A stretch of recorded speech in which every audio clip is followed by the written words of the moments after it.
terangaken ya. Terus mulai nopo? Wa qalu ya wailana hadza yaumuddin terus sekedap ini asyara bidzalika. Mun kula terangno kiamat iki, soal kiamat itu seru, ora usah ndelok. Nggih, kiamat itu nopo? Seru ya ora usah ndelok. Anjing ben kiamat itu semua orang dihisab, termasuk sampean-sampean bareng dihisab. Pertama sing dijaga jelas salat.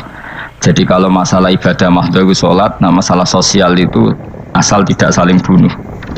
Terus kula terangaken ya. Terus ngendikane Rasulullah sallallahu alaihi wasallam ngendikane la yazalul mar'u fi fushatin min dini malam yusib daman haroman. Labain malih ya.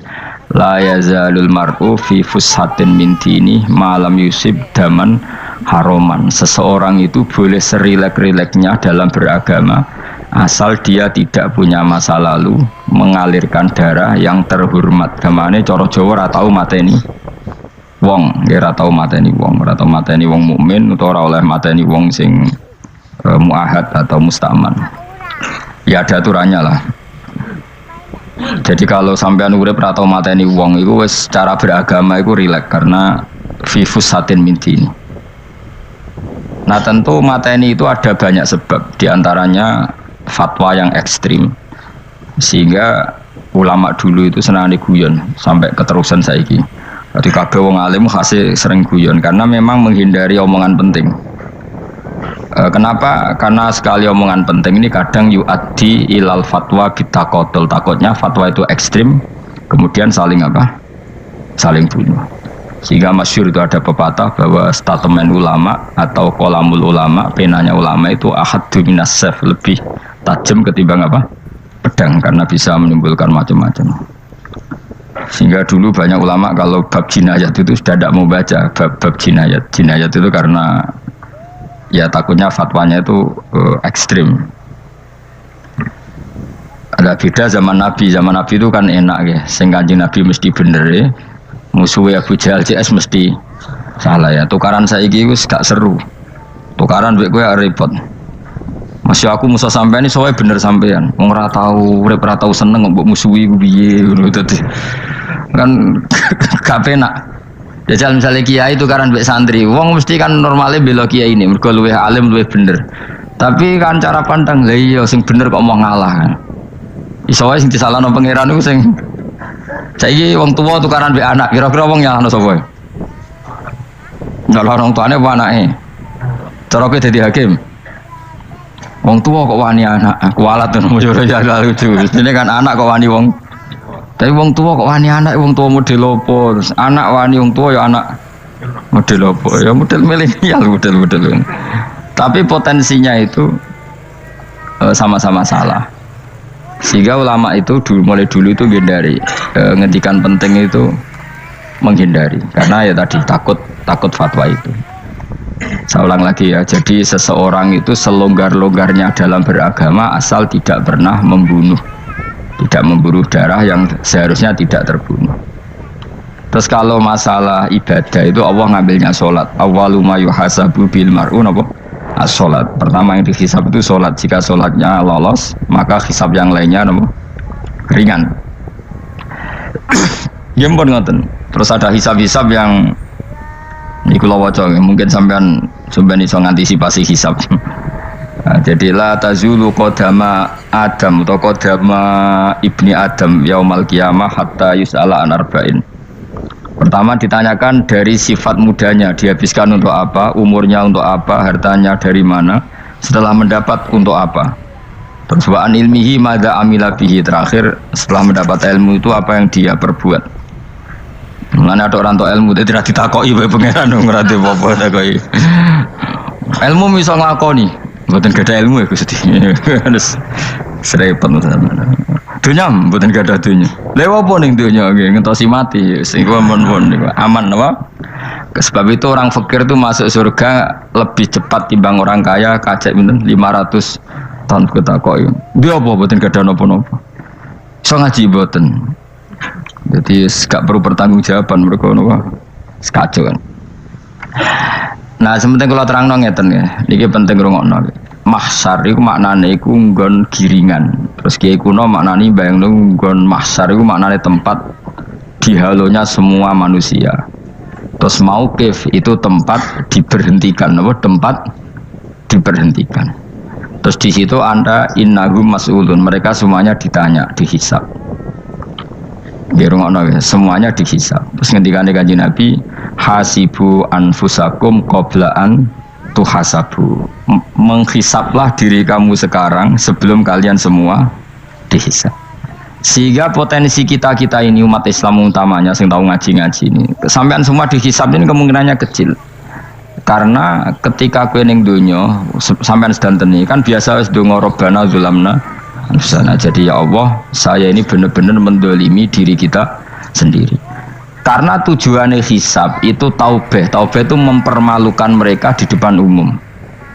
Seorang lagi ya, jadi semua hisab itu taubihan, mempermalukan mereka di depan umum bahwa mereka orang yang buruk. Sementara kamu di dunia sudah sering ngaku orang buruk. Saya ini wis rawong akeh maksud ini kan. Jadi kayak ngakuin apa robbana zalamna anfusana. Sehingga ngendikane Kanjeng Nabi sebuti hasibu anfusakum qabla an tuhasabu. Menghisablah diri kamu sendiri sebelum nanti kamu benar-benar dihisab. Sehingga umatnya Rasulullah itu kemungkinan kena hisab itu kecil sekali karena tadi sudah terbiasa menghisab dirinya sendiri. Apalagi kita, kata Rasulullah, saya dikasih hadiah yang para nabi sebelum saya enggak dikasih hadiah itu. Apa itu? 5 hal itu. Di antaranya apa? Kata Rasulullah, wa utitu khawatima suratil Baqarah.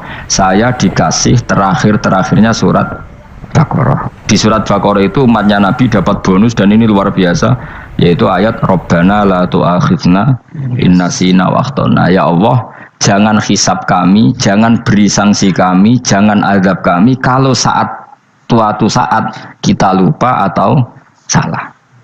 ASP nak kue urung salah, padahal mesti salah. Rai-rai ini gak mesti salah. Wes gawe perjanjian mbek pangeran Gusti. Dalam perjanjian dong, ya apa? Setiap saat saya salah langsung sepuro. Mohon buatan usah istighfar malih, mohon niki. Terus deal, sebagai deal ini. Nah itu ngendikane Kanjeng Nabi senyum-senyum senengnya ra karuan. Dan setiap itu dibaca oleh umatku, Allah sudah jawab qala na'am. Jadi Rabbana la tu'akhifna in nasina aw akhtana. Terus qala Allah menjawab na'am. Terus Rabbana wa la tahmil alaina isron kama hamaltahu 'alal ladzina min qablina. Nabi Muhammad jawab, Allah menjawab na'am. Sampai terakhir wa'fu anna, Allah jawab na'am. Kemudian para kiai itu punya kiat supaya umatnya itu hafal itu. Terus jadi bahan tahlil itu masalah ya. Faminhum ya faminhum. Sing tahlil ya ora paham, sing kritik ya ora paham. Alhamdulillah itu mesti padha-padha ra kena hisab. Mergo padha-padha ora napa? Paham. Jadi ora ono barokah kaya goblok wis barokah tenan. Mergo sing lakoni ya ora paham, sing kritik ora paham. Jadi kalimat yang di akhir surat Baqarah itu adalah termasuk hadiahnya Rasulullah yang tidak diberikan pada Nabi sebelumnya. Ini apa ini?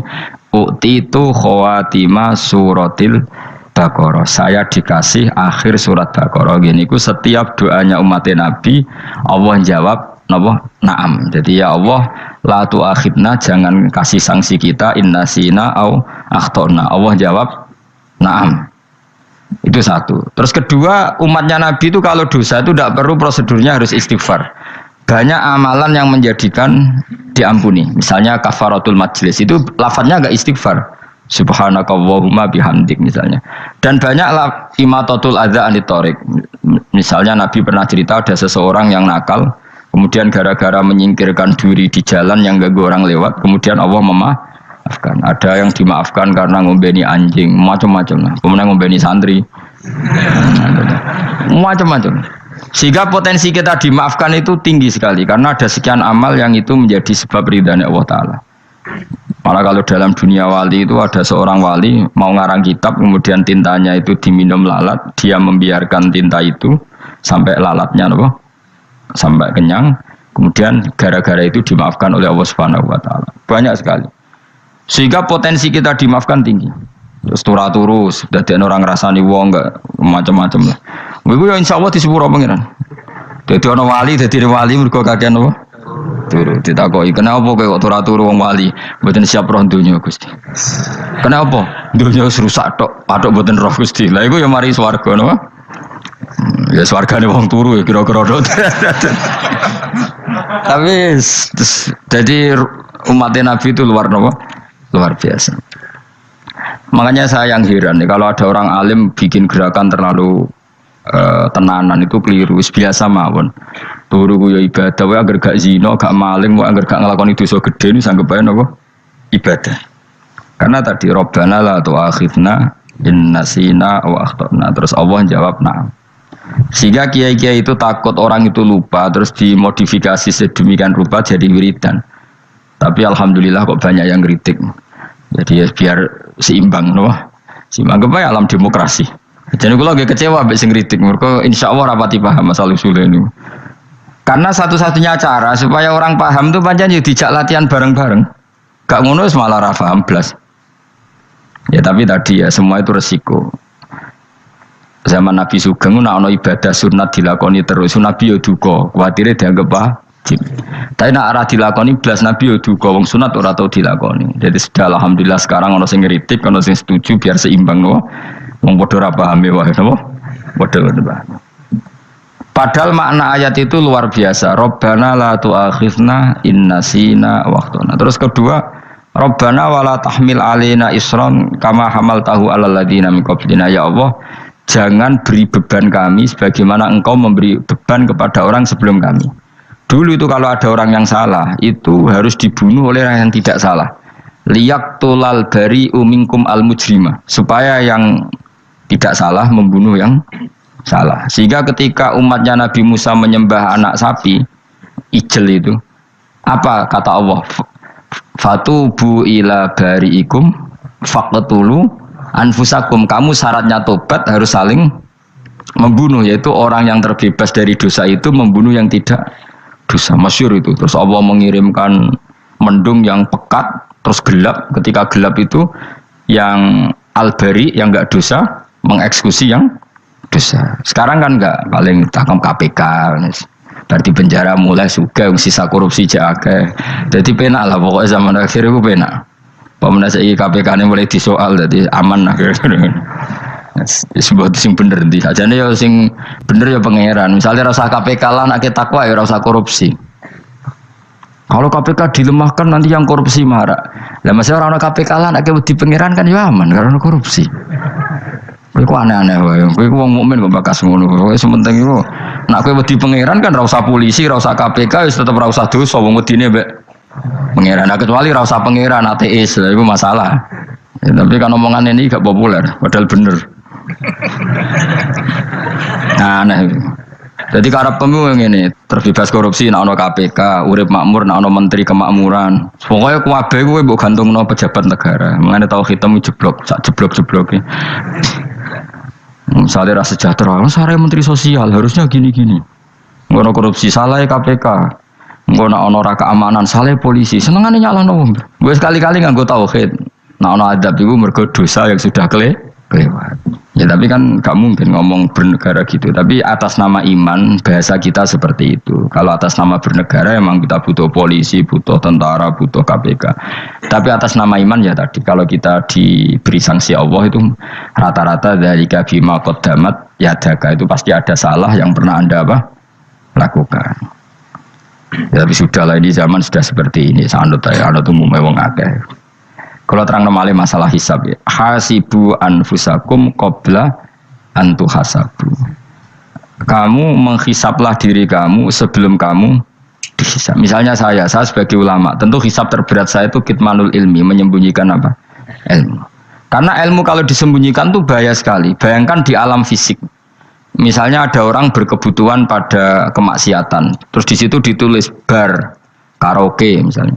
Orang bisa ke sana karena ada tulisannya, ada WA-nya, ada alamatnya. Kemudian ketika Anda bisa Fathul Qorib, tidak ada tulisannya. Harusnya Anda juga nulis ahli Fathul Qorib, ahli Fathul Mu'in, nah, atau ahli Jaljalut, tulis saja. Ahli Primbon.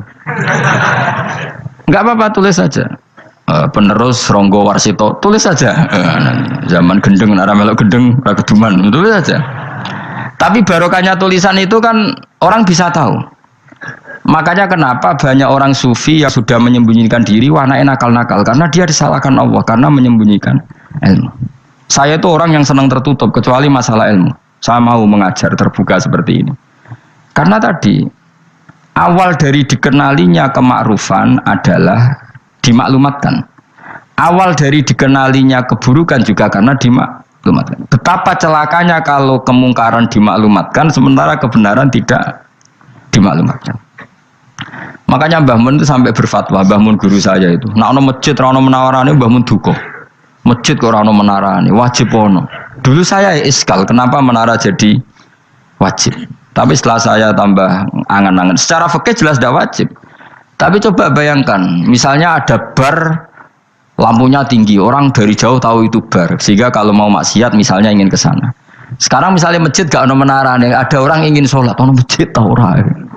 Tapi baru kayak ada menaranya kan, tahu. Intinya semua kebaikan itu harus dimanarohkan. Makanya manaroh itu dari kata nur, dimenarakan, dari kata nur, dari kata dicahayakan, dimaklumatkan. Sehingga mulai dulu lama itu meskipun humul itu menyembunyikan diri. Tapi kalau masalah ilmu mereka membuka diri. Nah, coba kalau misalnya ngaji seperti saya ini, saya tidak terang-terangan jadi orang alim. Sebetulnya nggak baik. Kalau kamu ujub, sombong, aku orang alim itu tidak baik. Tapi kalau kita kan tidak karena ujub tadi, harus memaklumatkan. Coba berapa bapak-bapak yang tertolong nyari bidan ketika istrinya hamil, gara-gara tulisan karena yang nolong itu bidan, ya kan, dokter gigi. Atau kalau nggak dokter, ya ahli gigi. Ahli gigi itu yang dipasang tanpa medis itu. Nggak, kamu menjadi tahu karena apa coba? Tulisan kan. Tapi kenapa kebaikan tidak seperti itu? Harusnya sampean itu tulis saja. Misalnya sampean nggak alim saja, maklar orang alim. Siap menyalurkan ke tempat-tempat orang alim. Coba TKI tenaga kerja itu. Mereka tahu Korea, Hongkong karena tulisan penyalur tenaga kerja. Tulis saja rumah kamu penyalur ke orang alim. Nanti antar ke beduan. Kalau ada orang tanya, maksudnya gimana? Kalau butuh orang alim, tak antarkan. Oh ya sudah, itu kalau se-Indonesia, itu luar biasa. Jadi yang ngajinya dulu Fathul Qorib sampai bab sholat itu saja ahli Fathul Qorib sampai bab sholat. Terus saja dalam kurung pemahaman pas-pasan. Lo coba dokter itu kan fair. Kalau ilmunya pas-pasan tulis dokter umum. Kalau dia merasa pinter dokter spesialis. Dan itu menjadi orang tahu. Tulis saya kan ke ahli saraf. Nah. Lo buatan guyon itu betul. Makanya saya ini termasuk orang yang menyembunyikan diri. Tapi kalau bab ilmu enggak. Sehingga nyun saya tidak sombong, banyak gus-gus alim yang ngaji saya Jamul Jame, ngaji Mahali. Padahal itu kitab tersulit di pondok. Tapi gara-gara saya sering cerita, saya pernah ngaji Jamul Jame sama Mbah Mun. Saya pernah mentakriri kitab ini. Hanya banyak yang ngaji saya. Kalau tanpa itu kan mereka tidak tahu. Ya sampean nggak apa-apa kalau menyaingi saya. Tulis saja di rumah kamu ahli Jamul Jame. Barang diparani ahli apa? Ahli jilid. Maksudnya kalau kitab kamu rusak bawa sini. Ya enggak. Nah, sehingga syarat utama jadi nabi itu sebetulnya memaklumatkan diri. Ya saya ulang lagi. Pertama nabi jadi nabi syaratnya apa? Memaklumatkan. Sehingga pertama beliau jadi nabi naik gunung Sofa, kemudian ya maksara Quraisyin halummu ilayya, wahai orang Quraisy kesini. Terus Nabi mulai manggil satu-satu, ya Bani Abdi Amanaf kesini, ya Bani Fihr kesini. Terus saya ini adalah An-Nadhirul Mubin, saya sekarang diangkat jadi Nabi. Terus Abu Lahab marah-marah, tabbannaka ya Muhammad alihada jama'tana. Muhammad kamu itu orang sial, kita enak-enakan tidur gara-gara kamu manggil kita datang, ternyata hanya untuk urusan seperti ini.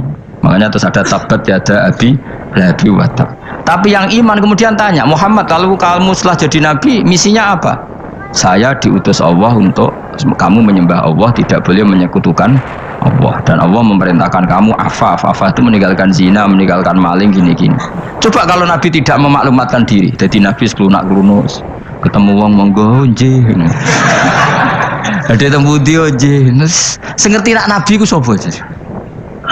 Sehingga orang-orang yang humul, yang menyembunyikan diri itu di bab ulama masalah besar itu, karena ciri utama dosa adalah kitmanul ilm. Makanya Nabi sidik amanat tablek fatona. Tablek itu lawan katanya apa? Kitman. Makanya saya ngaji di mana-mana, saya di Jakarta ngaji, di sini ngaji, di Pasuruan ngaji. Harus dimaklumatkan ilmu. Dan kalau ada orang tanya ya tak jawab. Saya tuh kitab yang paling aneh di pesantren, misalnya yang mulai aneh lah, kayak Jamul Jami'. Saya sampai sekarang masih ngajar Jamul Jami'. Kitab yang aneh.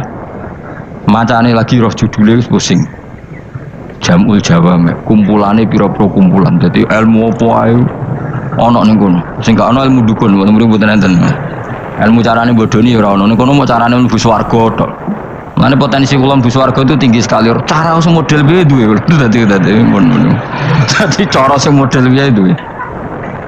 Dadi cukup banyak napa? Cara. Sampe nek ndek cara sitok ora mesti kula nu gak ada cara kathah. Dadi nek dari cara iki mentok ganti cara iki mentok. Ya terakhir paling gampang itu cara nganggo fadhole pangeran. Iku kena mbok tiru. Pokoke mbok swarga nganggo fadhole pangeran. Masalah utama kita sebetulnya itu. Makanya saya tidak pati cocok sama orang sufi itu. Kebenaran itu harus dimaklumatkan. Sementara orang sufi itu ingin menyembunyikan diri. Itu kalau untuk yang alim itu tidak bagus. Wong kita saja tahu itu dokter atau bidan karena tulisan. Ini bidan, ini dokter. Dan mereka jujur, dokter umum, dokter spesialis. Loh, coba misalnya di kota, kamu tulis saja penyalur kebaikan. Orang yang ingin mondok, pondok pilihannya ada, Sarang ada, Peloso, Lirboyo. Kalau saya ke sana gimana? Saya kenal Gusnya, tak anter. Keren, sudah ada penyalur. Kalau orang bisa tersalurkan ke Korea, ke Korut, ke Jepang karena tulisan, kenapa tidak banyak orang tersalur kebaikan karena tulisan? Gue orang mau kelunak orang jelas. Meskipun nanti ditawari orang, mesti dulu sih ahli takrib, cuma guyu. Ahli fathul qorib sampai bab sholat. Tulis saja jujur, maaf tapi hanya sampai bab sholat. Tulis saja, ada maafnya barang, maaf tapi sampai bab sholat. Enggak apa-apa. Paling untuk wong sowan, larian mode jenengan 2 tahun. Tapi ini bodohnya mau 3 bulan, mulai ngaji ini dok bab sholat. Enggak apa-apa. Itu dulu memang begitu. Rasulullah zaman Sugeng itu kalau ngajari santrinya itu balighu anni walau ayah, maklumatkan ke kampung kamu meskipun 1 ayat. Banyak sahabat kalau ditanya ya tidak bisa karena ngajinya tidak hatam. Tapi ya terus gak apa-apa, kok tak soal Abu Bakar, tak soal Umar, ditanyakan yang lebih pintar. Saking tidak pahamnya sahabat itu lucu ketika ada ayat waqulu wasrabu hatta yatabayyana lakumul khaytul abyadu minal khaytil aswad. Itu kalau mau tidur ya benar-benar bawa benang putih sama benang hitam, ditulis dipasang di pintunya. Jadi kalau makan diinceng lagi, kok masih belum kelihatan, wah masih boleh makan. Terus begitu. Kalau sudah mulai syuruk, mulai padang, wah berarti sudah imsak. Jadi karena makanlah dan minumlah sampai benang hitam terbedakan dari benang putih. Artinya kalau malam kan dulu kan nggak ada listrik, nggak ada lampu, berarti kalau benar-benar masih malam nggak terlihat, berarti masih boleh makan. Nanti terus dilihat gitu. Terus, ya sudah wakafnya di situ. Hatta yatabayyana lakumul khaytul abyadu minal khaytil aswad, wakaf dulu. Terus akhirnya Kanjeng Nabi itu piye kok umatku jadi masangi benang ini. Akhirnya Jibril teko. Ini makanya unik dalam ulumul Quran. Satu-satunya ayat yang diturunkan hanya 1 kata itu ya ayat itu tok. Terus Jibril datang, Muhammad ayatnya itu kurang sitok. Minal fajr. Terus ditambahi minal fajr.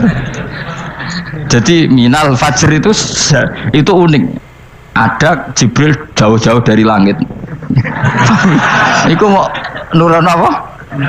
Minal fajr. Makanya kalau kamu nanti dites, kalau ingin jadi dokter tafsir dites, ada 1 kalimat yang diturunkan jauh-jauh Jibril ke bumi. Apa kalimat itu? Jawabannya minal fajr. Wis alim yakin alim.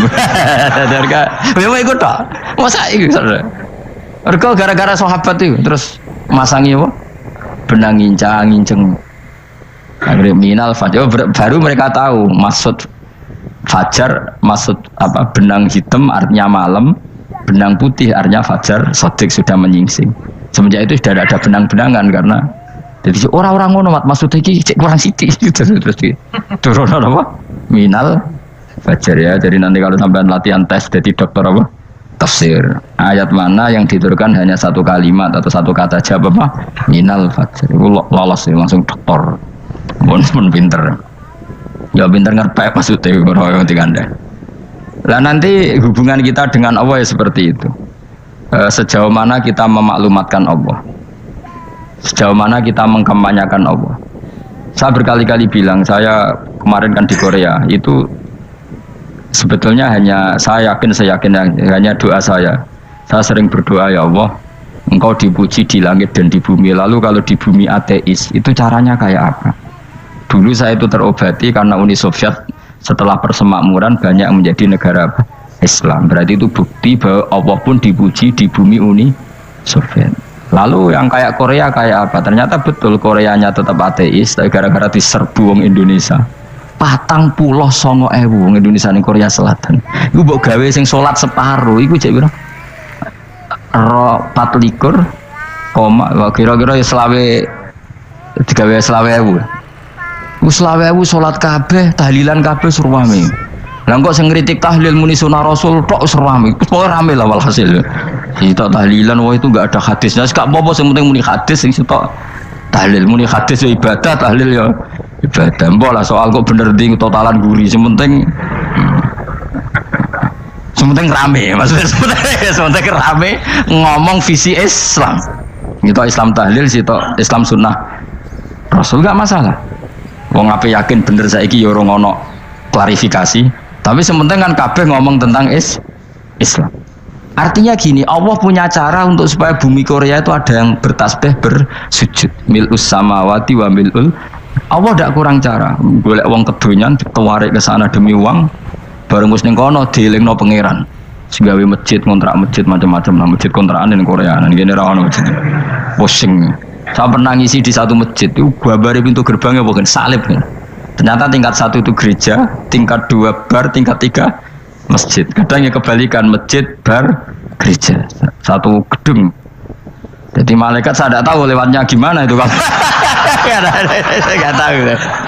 nggak tahu itu cara lewat gimana, karena malaikat bagian rahmat itu nggak bisa dia lewat salib ya. Tapi dia harus menulis ganjaran yang sholat.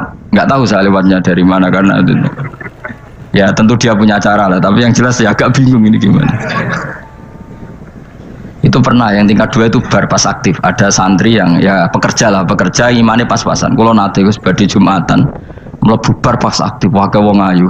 Meh wera Jumatan. Mergo mau tingkat 2 bar, tingkat 3 masjid. Itu ono khutbah yang barnya tetap main, ada bar yang masjidnya tetap khutbah. Itu masuk bar. Sudah Jumatan apa ning kene wae gitu. Akhirnya ya di situ beberapa menit terus ada komat Jumatan. Aduh. Dosa ta Gus kuning. Ya aku kuning. Ya segelem Jumatan wae apik. Wong seperti dilakoni kok takok dosa ta Gus. Oh raimu kadung lakoni kok takok. Artinya gini, Allah punya cara untuk menyebarkan Islam di Korea. Sama seperti Allah punya cara untuk menyebarkan Islam apa di Indonesia. Dulu orang Gujarat, Punjab, ya sejarah ini menurut saya ya tetap sebagiannya benar. Meskipun tidak seluruhnya benarnya. Sejarah Islam masuk Indonesia rata-rata orang kan menulis pedagang Gujarat India ke Indonesia dagang karena mereka mukmin akhirnya juga menyebarkan apa Islam. Itu jelas nyata. Meskipun tidak semuanya seperti itu karena ada yang dibawa Yusuf Baros itu yang muridnya Sayyidina Ali itu. Terus juga ada yang dibawa beberapa habaib dari Yaman langsung ke Indonesia kayak yang di daerah Tuban itu kan langsung habib-habib dari Samarkand langsung ke mana Tuban. Makanya saya bilang sejarah itu semuanya benar. Karena memang variasi masuknya Islam di Indonesia itu banyak, jadi itu nggak masalah. Yes, sampai niru sing kedonyan mawon sing luwih gampang, napa? Nggih dong, kayak Jakarta itu kan kota kayak gitu, baru kayak wong kedonyan orang ke Jakarta semua. Gara-gara tahu mondok pedutan tadi ahli Fathul Qorib tadi yang sampai bab sholat, terus bikin masjid. Iku coba takoki faraid terang ora iso kan. Pemene takoki muamalah terang ora iso, tapi nak trimo carane sholat sing batal apa ngentut roh. Aduh, ilmune kok roh nak nganti bab iku jek roh. Sing batal salat apa jek roh ngentut nyekel wong wedok jek roh. Tapi mbok aja takoki sing detail apa? Cara mengenali kiblat dengan hisab yauma rasdil kiblat wis ora iso. Atau nganggo komputer itu nganggo jam nganggo kompas. Padahal ana ilmune yauma rasdil apa?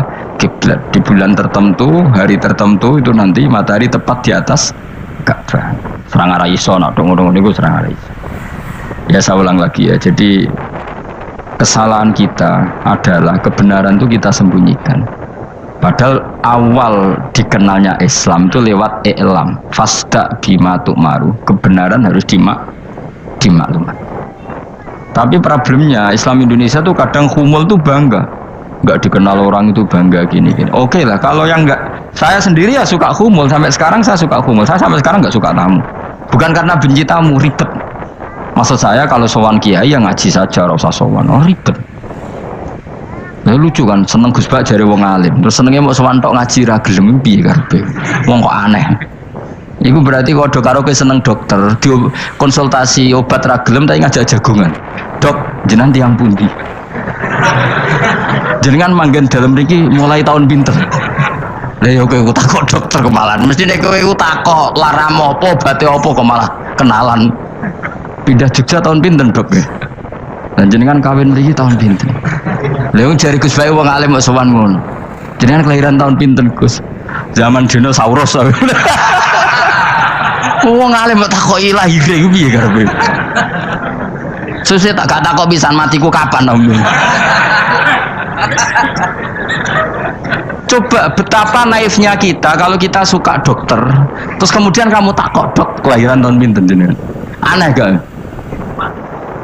Nak kowe seneng dokter mergo mau konsultasi berobat ya ngomong saja apa yang kamu butuhkan. Nak kowe seneng wong alim yo ngaji titik. Nah, kowe misalnya seneng artis, ndelok konser artisnya takok, kelahiran tahun piro? Gak penting, penting artis ayu mbok delok seneng, wis sudah gitu aja. Wong alim yo ngono, ngaji seneng. Kadang wong Jawa lucu, seneng wong alim sowan terus takok-takok. Maneh iku dudu obatno ngono, yakin ngono. Maksudnya bu sing profesional, maksudnya sing rontok bener sithik lah dadi wong. Aja bener nemen-nemen gak mungkin wis pokoke bener sithik-sithik. Makanya kemarin ngaji apa Nasoih Libat kan gitu, mujalah satu ulama artinya apa? Fi majlisil ilm, ketika ngaji, ora kok mujalah satu ulama utawa sowan matekno wong gitu jodoh. Kula termasuk kiai yang kampanye ini. Soalnya termasuk kiai terkenal tapi sing tamu kula rapati kathah. Iku jaga masyaallah tenan wis. Muga-muga rodok tobat sithik-sithik maksudnya. Maksudnya ya sudah lah. Ya tadi hubungan wong alim ya sudah ngaji. Kalau hubungan sama dokter ya tanya konsultasi apa? Medis. Kan lebih enak. Hubungan mbek dukun wis takok wis mbah niki menyangking pundi. Kok jenengan dermemel nglafadzno apa sing kalimatnya sing jelas kena apa nak dermemel mandi nak jelas kok ora mandi ku piye takono aku yo guru pun mbek dukun wong kalimatnya ora jelas kok mandi nak jelas gak mandi kok nak jelas kita bodoh ini ayo guru mantra iku mesti gak wae rungokno tenanan kalimatnya terus ora jelas dukun-dukun dulu kok mandi, nak jelas malah mandinya tenan bora yoraro. Ya saya ulang lagi ya. Jadi sebab itu di Quran sering ada kata i'lamu, kenalilah, ketahuilah. Jadi awal dari agama ini adalah harus tahu. Maka menyangkut harus tahu ini lalu Allah bikin media. Media itu apa saja. Tapi lalu kita bisa berdebat tentang media. Itu yang kita tidak tahu nanti hisabnya di depan Allah Subhanahu Wa Taala. Saya sampai sekarang itu nggak tahu, nggak pernah bilang halal, nggak pernah bilang haram. Misalnya gini ya buat ini dengerin ya. Di Korea ini sering teman-teman cerita. Ada beberapa majikan yang baik sama umat Islam, yang bekerja Muslim. Itu kalau dipamiti sholat kan, Pak majikan saya mau sholat. Sholat itu apa? Mereka bilang dengan bahasa analogi di Korea, pokoknya sholat itu sembahyang. Ketika sholat itu ditanya sama orang Korea, loh kamu itu sembahyang kok tidak ada patungnya? Karena pengetahuan mereka yang namanya sembahyang itu ada patungnya. Ada yang baik, apa sekalian tak belikin patung? Jadi wong Islam pas sholat tuh didelok ngarepe dhuwure kok gak ono patung. Ono sing ape sujud tuh digambarno salib. Mergo dekne denger-denger kalau karena tidak tahu Islam itu apa. Sementing ada personifikasi Tuhan. Ada lagi ini yang agak ngeri. Ada pegawai Garuda karena dia agak terpelajar waktu sholat dia sholat sama krunya di mall. Itu langsung security mall nelpon polisi, ini ada ritual teroris gitu. Jadi sholat itu dianggap mukadimah sebelum ngebom. Jadi ritual Pertanyaannya adalah karena mereka tidak pernah ngerti sholat itu kayak apa. Dan kadang-kadang orang ngerti bahwa sholat itu adalah ritual umat Islam itu lewat media. Media itu bisa berita, bisa dokumenter, bisa apa saja. Kita tidak pernah tahu cara Allah mengertikan. Seperti kita tidak pernah tahu madzhab Mu'tazilah, tahunya itu dari kitab-kitab ahli sunnah wal jamaah. Coba kita semua misalnya tahu madzhab yang aneh, Mu'tazilah, Jabariyah, Qadariyah, itu dari kitab mereka apa dari kitab ahli sunnah? Dari kitab ahli sunnah. Maka bisa saja informasi keburukan itu dari orang baik dan informasi kebaikan dari orang buruk. Kita tidak pernah tahu. Karena ini yang bisa ngelola hanya Allah Subhanahu wa taala, tidak bisa, kita tidak bisa, hanya Allah yang bisa. Maka perdebatan Ahmad bin Hambal dengan Haris al-Muhasibi itu seperti itu. Misalnya gini, tak kiri contoh. Haris al-Muhasibi itu orang alim alama, dia ahli sunnah mandat, pokoknya ahli sunnah sekali. Dia mau ngarang kitab tentang dia menentang Mu'tazilah, menentang Qadariyah, menentang Syiah. Terus setelah mau ngarang kitab, ditanya sama Imam Ahmad, ya Haris, kalau kamu ngeritik Mu'tazilah, awalnya gimana caranya kalau ngarang kitab? Ya saya cerita pendapat mereka dulu, lalu saya saya tentang. Imam Ahmad guyu-guyu. Bukankah setelah kamu cerita mazhab mereka plus argumentasi mereka, jangan-jangan pembacanya sudah tertarik. Pas kamu nentang, kamu sudah dianggap gawe-gawe. Karena kadung tertarik. Saya tak contoh wae, misalnya gini, kowe sekarang rasa bareng dadi wong soleh biasa wae. Aku ono gambar wong wedok montok tak tulis, hindari ini. Kira-kira dia moto hindari apa gambare? Enggak jawab ya, kira-kira lho.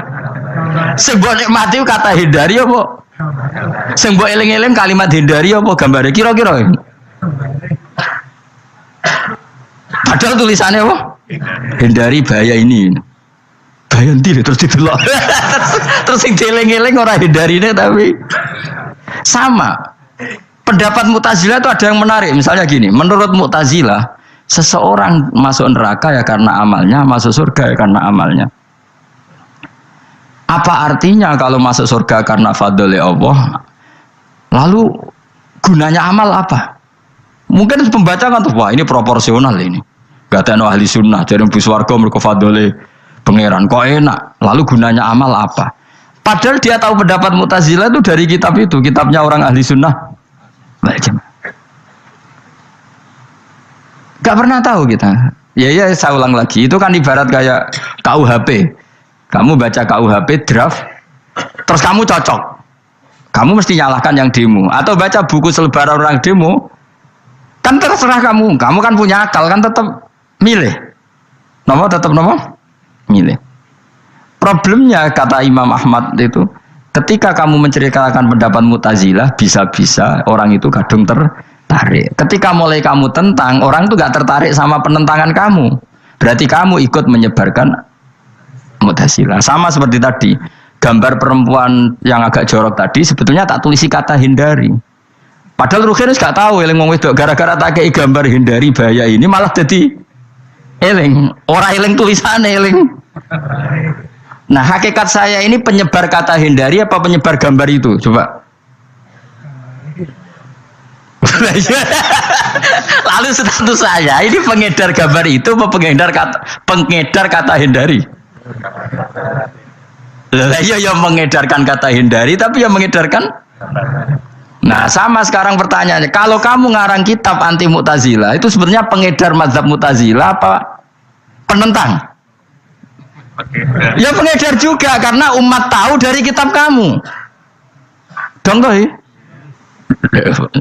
Lah ya mulane ku dadi perdebatan, kok kaya iya kaya ora.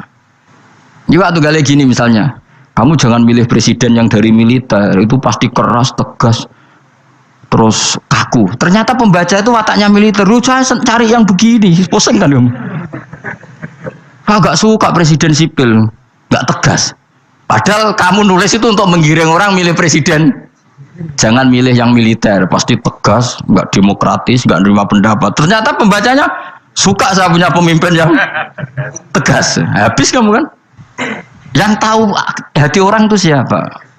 Makanya ketika kitab ahli sunnah dipenuhi dengan cerita-cerita madzhab Mu'tazilah, itu sebetulnya kamu itu pengedar apa penentang? Itu pertanyaan Ahmad bin Akhirnya Imam Haris Al-Muhasibi bilang gini, enggak maksud jenengan itu ngelarang apa dukung. Pokoknya mergo mangkel.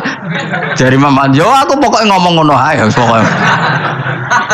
Terus akhirnya Imam yes nangoten kita arahe jenengan mboten sedo ngarang. Makanya Haris Al-Muhasibi akhirnya enggak mengarang kitab itu. Dia sebenarnya pernah rencana Kitabul Firaq fil Islam. Dia mau ngarang kitab kelompok-kelompok dalam Islam. Ya coba mau apa coba? Misalnya kamu bela tahlil, nasibnya juga seperti itu. Hujahnya tahlil, ini. Terus hujahnya penentang tahlil.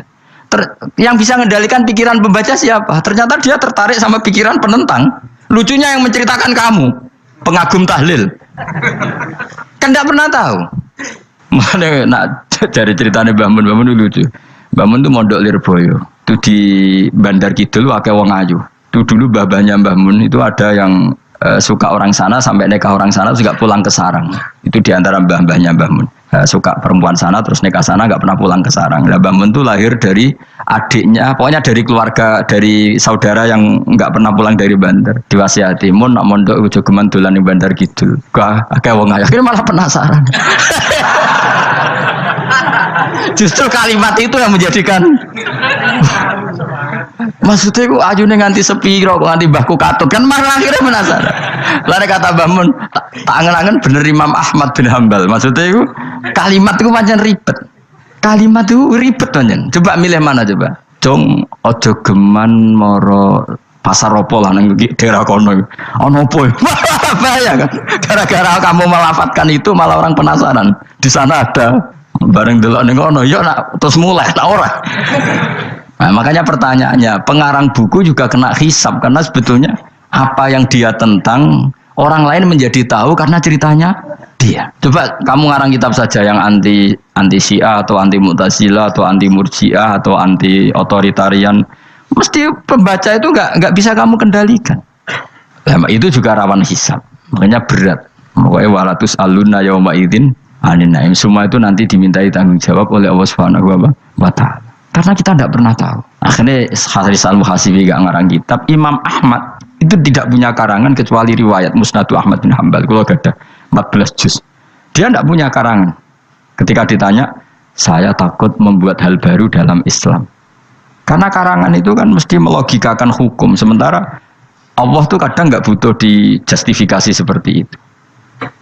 Jadi cara kitab usul fikih ini, sama tak bedai. Mungkin nggak Allah menyuruh kamu ngangkat gunung Merapi tanpa alat? Nggak, jawab saja. Latihan pinter.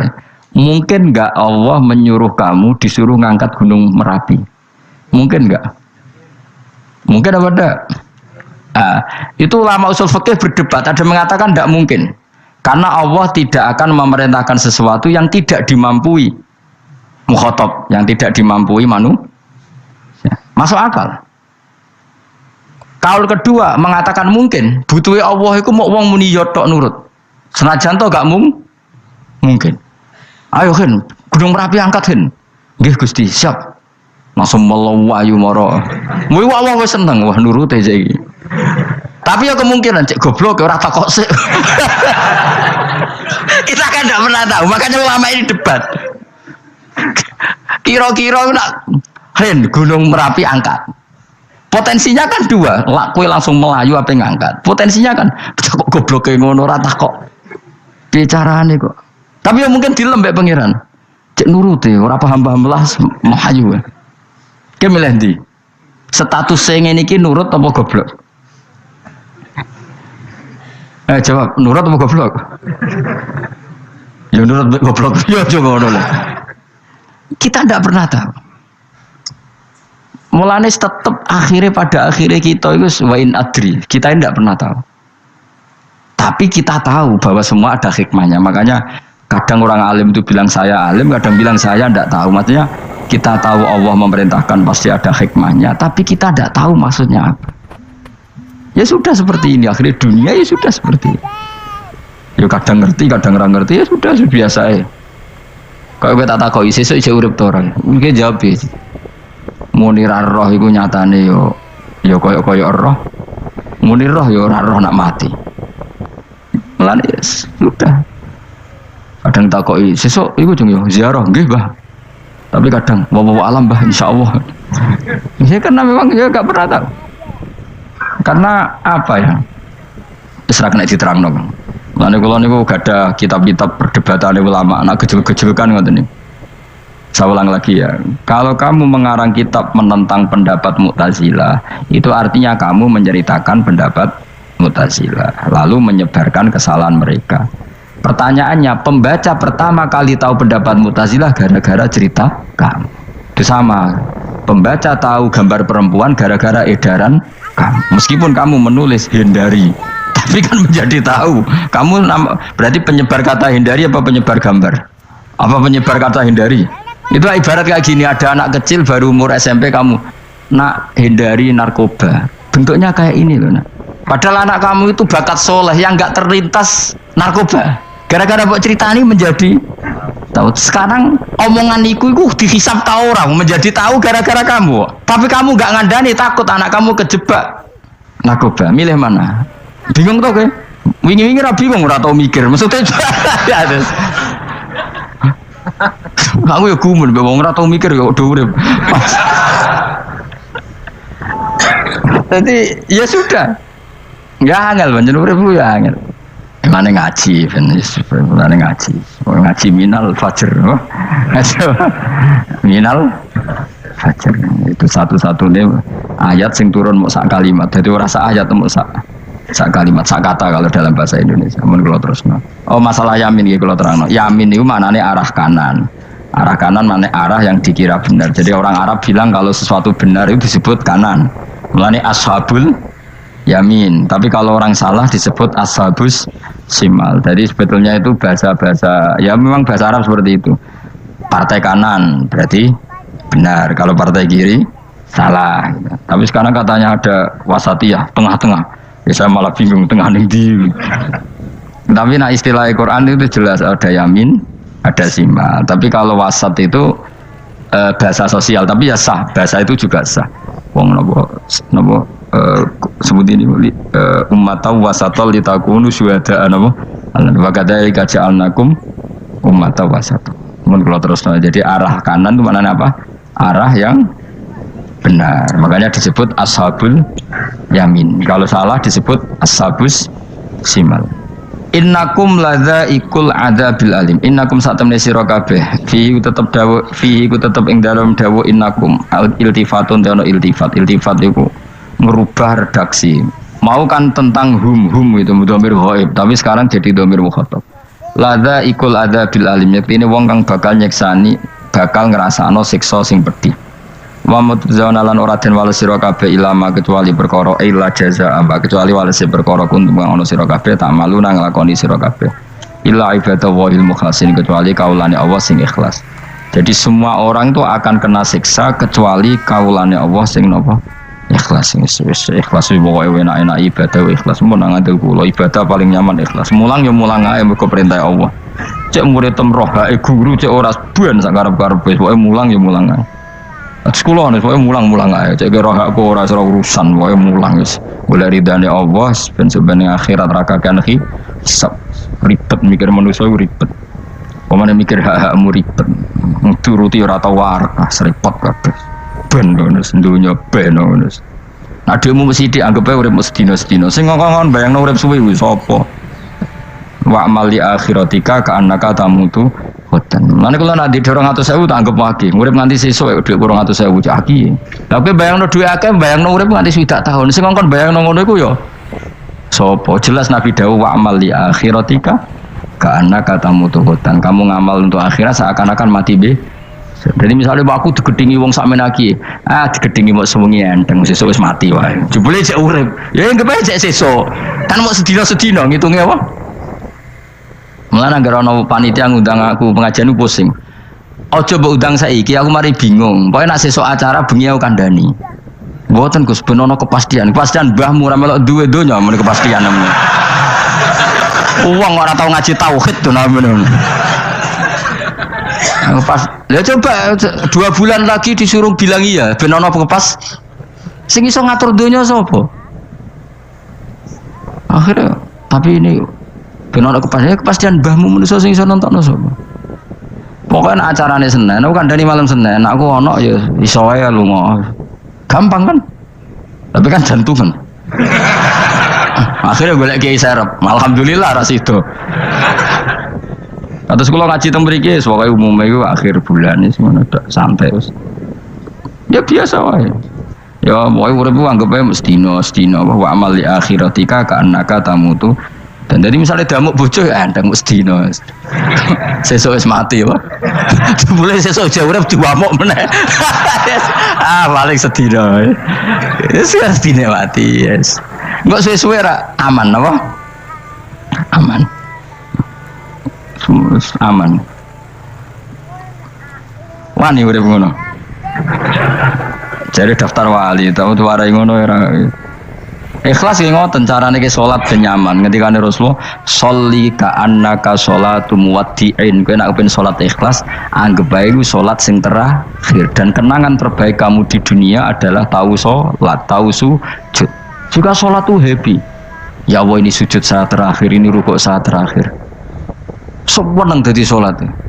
Salat kok ora. Sewante enggak salat meneng. Semuanya akhirnya awur-awuran. Mana kira dadi wali-wali aku. Kroso Kang, nek dadi wali ku ono ambune. Kita ora ono ambune semboyo. Maksudnya aku ora usah wali-wali papan atas, yang ringan-ringan ae, sementing ku bener. Jadi syarat wali wa amal li akhiratika ka annaka tamutu dan beramallah untuk akhirat kamu seakan-akan kamu mati besok. Jadi misalnya diutang tapi sahur jangan utang sahur ngawur sembrono. Contohnya aja utang aja nak utang bahaya. Enak kan? Jadi kayak di masalah berat ya enteng. Wong urip mau napa? Sedina. Apa meneh aku luwih wali meneh, ora nganti sesuk malah. Setiap saat aku iso mati. Berarti nek di masalah kan lep sedilu. Cuma masalah kowe permanen, bar mati tambah neraka lha kok aja sampe. Malah selawase. Lawas. Mulane masalah ning donya tok, ora usah sampe tok akhirat. Untuk apa kan repot ngajajai kowe. Seakan-akan mati besok. Pertanyaannya apa setelah mati gak ada masalah? Ternyata tambah banyak masalah. Mengenai sementing ikhlas semua. Wa illa ibadah wahil mukhlasin. Jadi kalian semua pasti merasakan siksa dan akan dibalas kecuali mereka sing ikhlas. Mesti ikhlas itu aman. Illa ibadah wahil mukhlasin kecuali kawulane Allah sing napa Allahumma ja'alna minal mukhlisin. Mungkin kalau jenengan sedanten termasuk yang sing napa ikhlas. Supaya dilatih, nara dilatih dipaksa, supaya luwatih paksa. Nggih Gus pokoke paksa supaya sampean ikhlas. Ya wae misale kowe ngandalo pejabat ya mati. Nah mati ora kuat, sing kuat namung Allah Subhanahu wa taala. Jadi sehingga terlatih. Nah, bagaimana mungkin saya bisa hidup tanpa komunitas nasional, ya kamu yakini aja komunitas itu bisa saja mati atau benci kamu atau perubahan sistem. Ya kayak dhisik misalnya wong duwe wartel iku koyo sugih toko wartel. Bareng ono HP gitu tuntas. Dulu misalnya wong duwe telepon rumah itu koyo sugih ono HP ya tuntas. Jadi perubahan-perubahan ini menjadikan kita tidak percaya terhadap dunia ini. Mesti ora iktimat, ora tetanggenan be dunia ini. Yang enggak pernah berubah hanya Allah Subhanahu wa taala. Misalnya ngono, kowe sayang anak, iso wae anakmu sampean gedeng kowe aja katut bojo. Kowe sayang tangga iso wae gedeng kowe. Utawa ana perubahan sistem sing dadekno kowe ra urip ning kono, misale kowe ndonga muga-muga disenengi wong bidukan, sebele kowe ditakdir urip di daerah lah.